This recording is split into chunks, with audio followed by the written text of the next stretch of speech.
Bueno, vamos a hacer un video de física, al que yo voy a titular Doppler cinemático. Ya voy a decir el motivo por el cual lo llamo de esa forma. Bueno, el problema que estamos tratando de describir es el siguiente. Hay una fuente emisora de sonido. El sonido viaja a una velocidad v sub 0 en un aire, en un medio que está en reposo, quieto, y el sonido rebota en un cuerpo al que llamo A, que se está moviendo hacia la fuente emisora con una velocidad v. Y el cuerpo parte de en el instante en que el sonido sale del emisor, el cuerpo está a una distancia del emisor, que lo he situado en el origen. Eso ocurre en un tiempo que es obviamente no relativista, clásico, que he llamado T sub 0. T sub 0 es el momento en que el emisor, la fuente, emite el primer pulso. ¿Por qué? ¿Por qué estoy hablando de esto? Bueno, ¿por qué hablo de pulsos? Me refiero. Bueno, el asunto es que para no estar describiendo una onda, vamos a decir simplemente de que el emisor emite pulsos y los va a emitir con un periodo regular al que llamo T mayúscula. Entonces emite el primer pulso en un instante T sub 0. El sonido viaja por el medio S con la velocidad v sub 0. Y vamos a tratar de describirlo cinemáticamente, sin hacer ninguna consideración de otro tipo.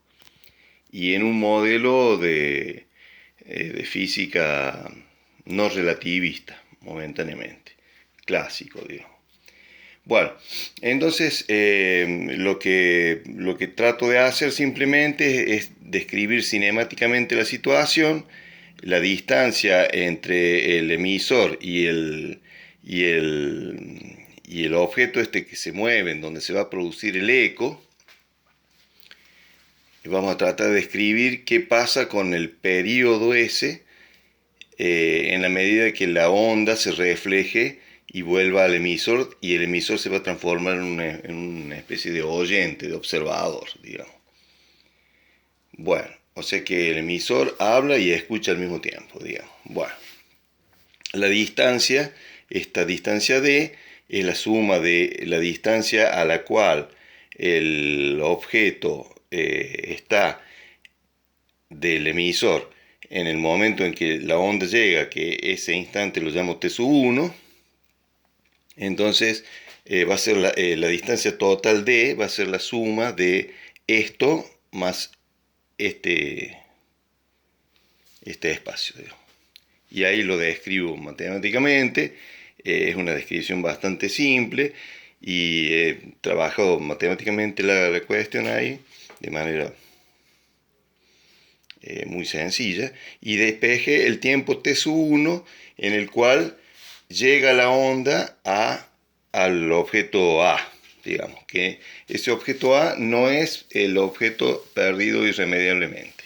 Bueno, entonces llego a esta expresión y pongo todos los tiempos y las distancias en función del tiempo de partida y de la distancia original en el instante de partida de la onda, digamos, o del pulso, mejor dicho. De esa expresión de T sub 1 deduzco esto. Bueno, y la distancia D sub 1 a la cual el objeto está cuando llega el pulso, la calculo y llego a esa expresión. Fíjense, una cosa bastante simple lo que hice. Bueno, ahí está todo registrado. A su vez, la onda llega, rebota, digamos, se produce un eco ahí y la onda viaja más rápido que el cuerpo y llega antes al emisor, que ahora se transforma en un observador, digamos, en un oyente. Y la onda llega al oyente ese en un instante que lo llamo t sub 2. Entonces trato de calcular t sub 2. Fíjense ahí cómo está expresado. Hago unos manejos cinemáticos muy sencillos. Esto es el recorrido de la onda sonora y es igual a la distancia de su 1. Obviamente espacios y tiempos son no relativistas acá en este planteo. Que simplemente en este planteo trato de calcular Doppler sin necesidad de manejarnos con ondas y con frecuencias y con longitud de onda, sino simplemente con pulsos distanciados temporalmente en un periodo t, nada más, que ya lo voy a hacer intervenir. Hago unos manejos sencillos, llego a esta expresión. Y siempre lo importante, bueno, T2 es eso que está ahí. Y hay que notar que lo estoy tratando de expresar siempre a todas las variables en función de t sub 0, que es el tiempo de partida de la onda, y de d, que es la distancia original a la que se encuentra el objeto en el momento de la partida de la onda. Bueno, llego a esa expresión. Entonces ahora voy a tratar la cuestión del segundo pulso. El segundo pulso sale en un tiempo t sub 0 prima. La prima significa del segundo pulso. Entonces es t sub 0 más el periodo. Y la distancia a la que está el objeto, d' cuando sale el segundo pulso, va a ser d menos b por t. Entonces, aprovechando las fórmulas que ya habíamos desarrollado, que son la de t sub 2, esta, ¿sí? Calculo, usando esta fórmula, la adecuo al nuevo pulso, digamos, al segundo pulso. Entonces, yo postulo de que simplemente en el segundo pulso se va a cumplir la misma fórmula. Acá está, nada más que con un t sub 0' y un d', que ya los calculé en función de los anteriores, de t sub 0 y de d, mediante esta transforma simple, digamos. Entonces llego a esa expresión y de ahí,